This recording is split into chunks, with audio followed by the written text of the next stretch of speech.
So the other day, one of my clients was getting ready to purchase a home, and he had found a home he really liked, and this person had saved up some money, about $15,000, and he said, "Joe, I'm thinking about buying a home. I'm worried it's going to level out. Should I just put my money in the stock market?"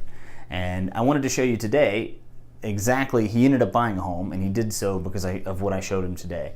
I'm going to break down the numbers for you, the difference between buying and renting, and the difference between investing in home ownership and investing in the stock market or something else. So as you can see here, we have $16,000 down. I did that to make it a round figure when it comes to a $250,000 house.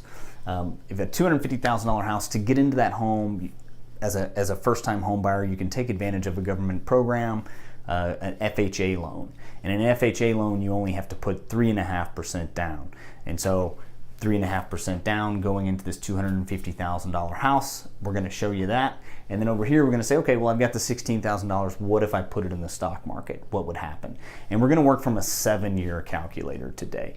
Most people keep their homes longer than 7 years, but we are seeing that number drop as younger people my age, people younger than me, much younger than me, they typically want to move more often. They typically get bored more often, and they want to go to a new place. They're much more fluid than the generation before us, where our parents would live in a house for 10, 15, sometimes 20 years. So let's assume we're going to live in the same house for 7 years, and let's assume we're going to keep our money in the stock market for 7 years.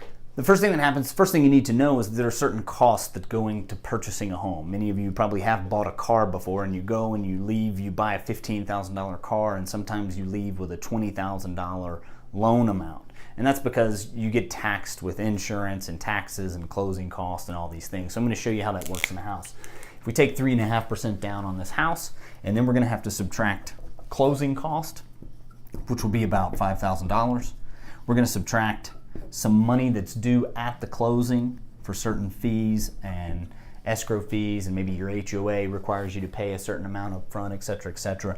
So we'll subtract that $7,500. So anytime you put less than 20% down on a home, the mortgage company requires you to carry mortgage insurance. And so for this one, we'll put our mortgage insurance as 1.75%, and this will get calculated into the mortgage. And so after all of the said and done, we walk away from the closing table. We just bought our dream first house for $250,000. We put our $16,000 down. Now we have a mortgage that's about $245K left over, and we're going to have to make monthly payments on that. We've paid our upfront mortgage insurance. We've paid our closing costs. We've got a $245,625 loan that we now have to have financed. We go to the bank. They tell us they're going to make us pay 3.875% interest rate. And that gets our payments down to $1,155, which would be really nice if that was it, but that's not it. We've got a lot of stuff that goes into home ownership, a lot of legal stuff that we have to deal with, a lot of HOAs, a lot of taxes, etc., etc. And so we have to tack on to those things these monthly payments. First, we have our primary mortgage insurance. So the mortgage insurance hits us with a tack up front, but then they also hit us with a monthly primary mortgage insurance. And that's why it's always best, if you can, to pay more than 20% down, but very few people can.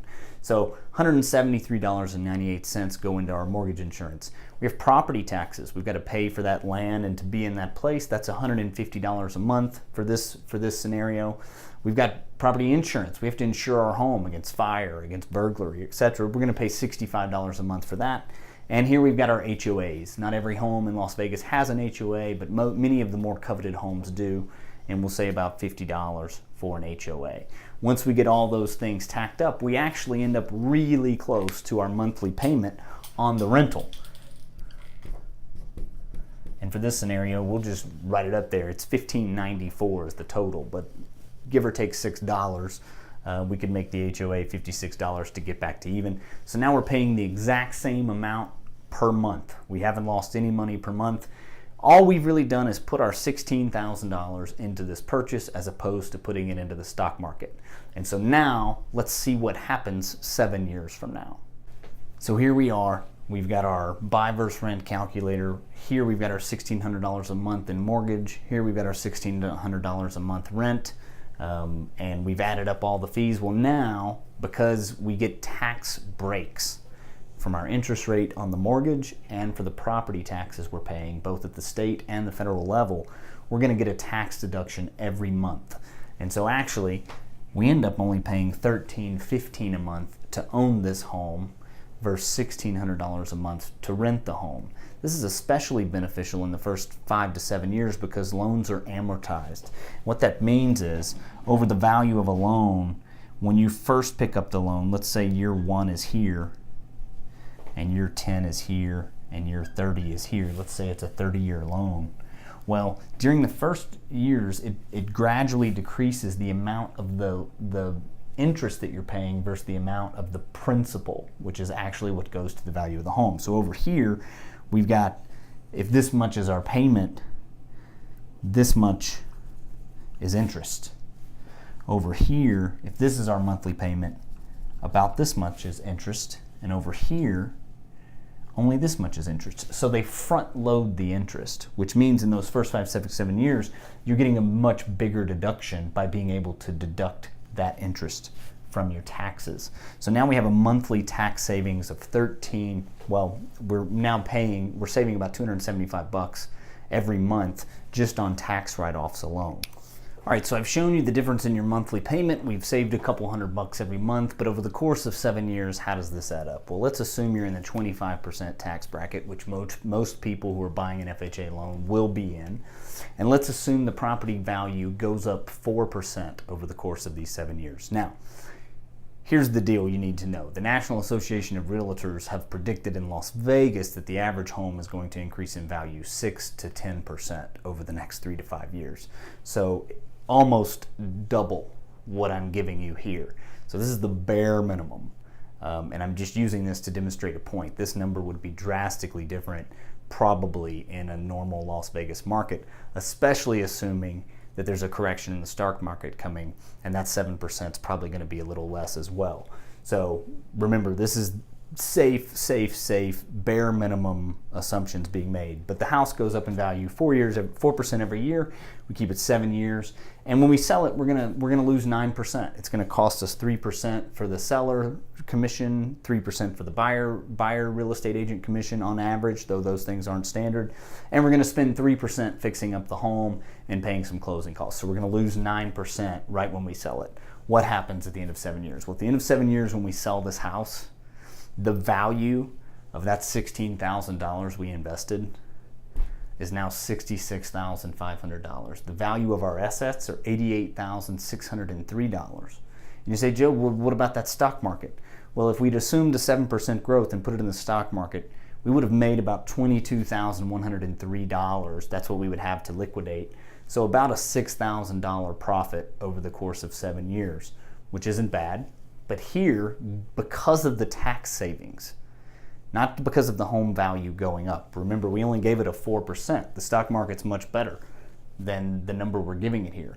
But because of the tax incentives and the way that home mortgage loans are structured, we would save an enormous amount of money over the course of 7 years. So as you can see, it clearly makes sense for most people. Everyone has their own situations, but if you come to me and you say, Joe, what should I do with $15,000, $16,000, $17,000? If you've never bought a home and you're still eligible for a first-time home buyer's loan, then I would absolutely encourage you to do it. And I would even encourage you to beg, borrow, and steal whatever money you have to do right now to buy that loan. This isn't just for people who've started their careers. You college students, you people who are year 2, year 3, it would make so much sense for you to say, instead of Christmas, ask everyone you know for Christmas for $100. Work a little extra job. Do whatever you have to do to come up with something. We could get someone into a nice $200,000 home for $10,000, $12,000. Do whatever you have to do to get that money. And look at this. Any student loan you took out is paid off in 7 years. You can pull this out and invest it into something else. You could use it to buy your first rental property and continue to grow your wealth. So it's a great deal right now. In part 2 of this video, I want to talk to you about how it may not be a great deal in the coming years, given Trump's new tax proposal. So stay tuned for that second video. We'll probably release that one tomorrow or the next day, breaking down the specifics of the new Trump tax plan and how it will impact your savings in this scenario. Thanks for tuning in. Like always, if you need anything from us, if you have questions or need advice on buying your first home or selling a home, anything that you need, feel free to reach out to us. We're always happy to answer any questions you have. Thanks for tuning in, and we'll see you soon.